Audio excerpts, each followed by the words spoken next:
Sports closing out this 3 o'clock hour. Grayson Grundhoefer, football analyst. He does more than football, but football analyst and recruiting as well. Can talk men's basketball with the best of them, too. Joins us on 365 Sports. Grayson, so they had that weekend where they had 3 players that they got in the transfer portal. Then they got Thomason. How many more spots are available, or is that kind of a chess match right now and matching up what they have available with what they want? Yeah, guys, I mean, right now it's definitely still a little bit of a chess match. I think Baylor's still trying to work out, not just how many spots they have, but also where to utilize those spots. So right now, I think if you're kind of predicting it, if you're kind of just trying to put a number on it, I would put the number at most at 3. And I kind of 3 has been the number that I've been working with for a while now, since they got Thomason. And I still believe at least one of those spots will be used on the offensive line, if not 2 of them. And then from there, it just becomes, what kind of best available prospect would they want to take, whether it's a defensive back or a wide receiver, just truly a best available at any position. I could see them doing that as well. But I think that's kind of what I guess people should be expecting at the moment, is maybe 3 with still a clear emphasis on the offensive line. Grayson, have they? I know that they reached out to a lineman in the portal this week, or that's he might be taking a visit. Who was that, and who might they also be looking at on the front? Right. So South Carolina offensive lineman Sydney Fugar, he's actually taking an official visit on Monday. So that's kind of the biggest, latest news that I guess has come up over the past week or so. So he'll take an official visit. He's already been to Colorado and UCLA as well. So a lot of competition for him. He played at Western Illinois before transferring to South Carolina, and pretty much exclusively played guard. Has played tackle at both of his stops. At Western Illinois, it was left tackle. At South Carolina, it was left tackle at the beginning of the year, but he struggled. So they moved him to right tackle, and he played a little bit better. But still a guy that you're kind of hoping hits his upside. I don't think he's played his best football of his career yet, but I do think that his best football is ahead of him. He's about 6'5", 325 pounds, but what I find to be the most interesting thing really about him is that, Colton Thomason right now, the thought is he'll start at tackle, but Fugar is also at tackle, at least he has been throughout his career. So it's a little interesting to me that Baylor would kind of heavily rely on 2 guys playing tackle when kind of my initial thought was they would at least want a starting guard or 2 there. So I still think there's some moving parts there. Maybe one of those guys ends up being a guard in the near future. But yeah, Sydney Fugar, that's kind of the biggest name that has popped up. He would also have 2 years of eligibility for those who are interested in kind of the timeline there. What holes do you see defensively still out there? Defensive line is. I know you mentioned Jack quite a bit. The star position. What levels are you still concerned about defensively? Because I think obviously the lines on both sides are the number one I think target for this team. But beyond that, on that side, especially with Aranda taking over. It's interesting because I think for me, I have a few more concerns than I think the staff does, because you kind of look at how they've been recruiting. They really haven't focused on the defensive side of the ball since they were able to land, the guys early in the portal period, Jacquez Evans, Linus Noel, and Lorando Johnson. They really haven't focused on that side of the ball much. And so for me, I think it's pretty clear offensive line is still the position that they're most, wanting to add at. And then I think beyond that, I think they could add a defensive lineman. I think that could make some sense. I think they could add a younger linebacker because, while they have a lot of guys on the roster there, I'm not sure that they hit on a lot of guys who are actually going to be extremely impactful in the future. I think they have some, but I think they could add another young guy there. I also think at safety, there's room to maybe add a young guy as well. So I see some positions that they could take some guys, but I also see the facts are, they don't have a lot of room. And I think for this team to be successful, they have to be better on the offensive line. And so because of that, they're really restricted in how much they're able to recruit other positions, specifically on defense. And I will say one more thing on the defensive side.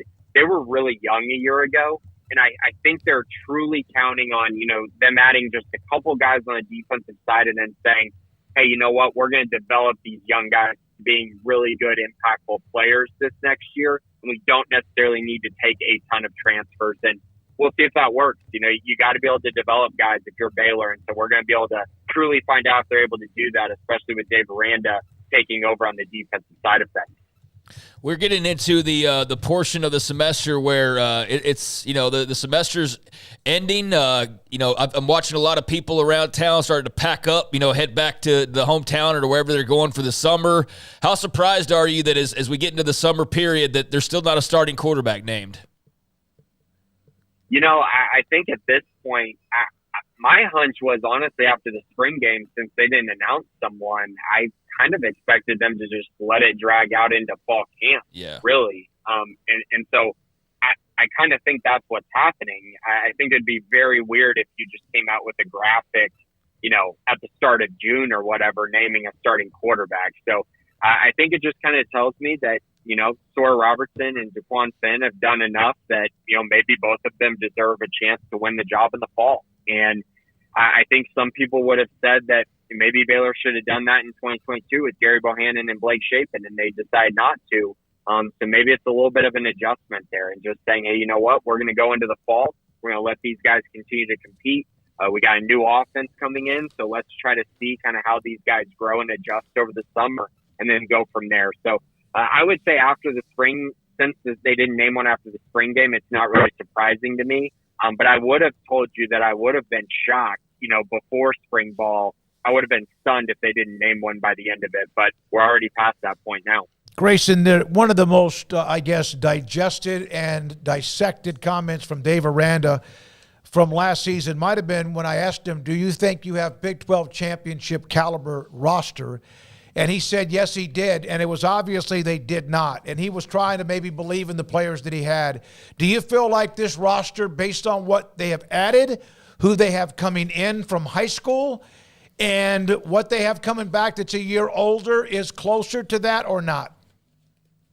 They are definitely closer than they were a year ago. And I mean, just to be honest with that statement by Dave Aranda, I think we all pretty much got that vibe from the entire staff last year that they felt like their team was far more talented than they ended up being.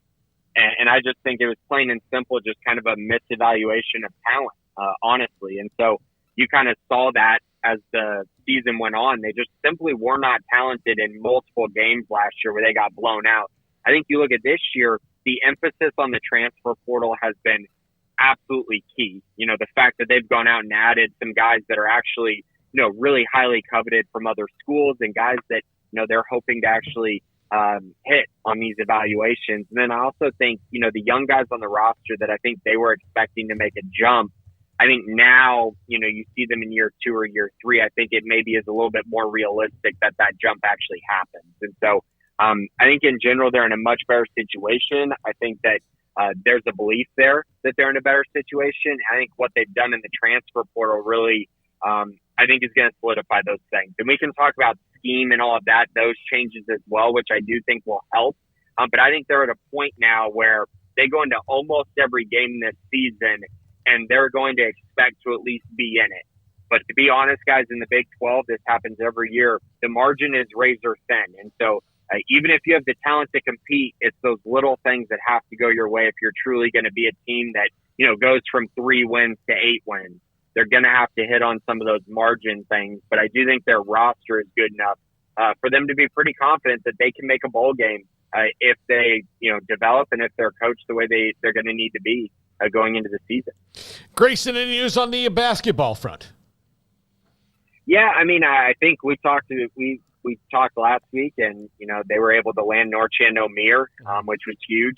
Landing one of the best transfer portal guys. I mean, that guy's a difference maker. I mean, the things that he can do from a rebounding standpoint, a physicality standpoint, an athleticism standpoint, he's just an absolutely awesome culture fit and a guy that's going to fit right in. And he and Jeremy Roach being additions are really going to round out that roster nicely. I will say they probably have 2 more spots available. I think the pretty obvious consensus is they're going to take a backup center of some kind.